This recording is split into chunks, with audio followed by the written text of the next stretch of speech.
Tebrikler. Bugün sizlerle uçuşumuzdan maksat seyahat kabulümüz vardı. Şu maksatta seni muamma teknikler izleyiştir.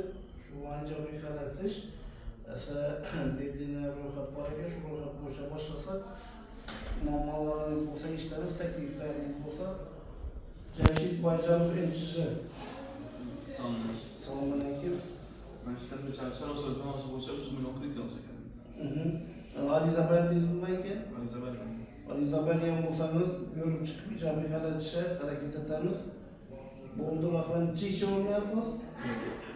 Buldu rahman.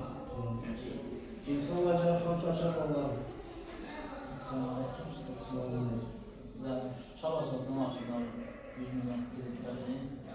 İki kişi olmaya bakıp tatbik aldığımızı vatandaşa. Ali Zaber dizem. Buldu arizalarınızı görüp çıkmayacağım bir hareket edersiniz. Rahman. Taş geliş boyunca. Assalamualaikum. Selamünaleyküm. 100 milyon kredi gerekirdi. Tıbbi tezkar falan satıp alış için.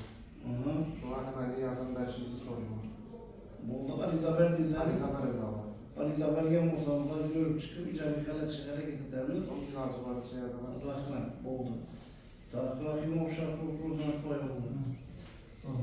Selamünaleyküm. 3 milyon kredi daha da geldi. Sabah sokucu.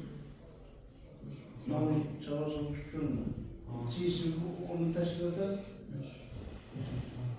Oldu. Ali Zaber dizem. Tamam. Asabılarını görüp çıkmayacağım bir hareket ederim.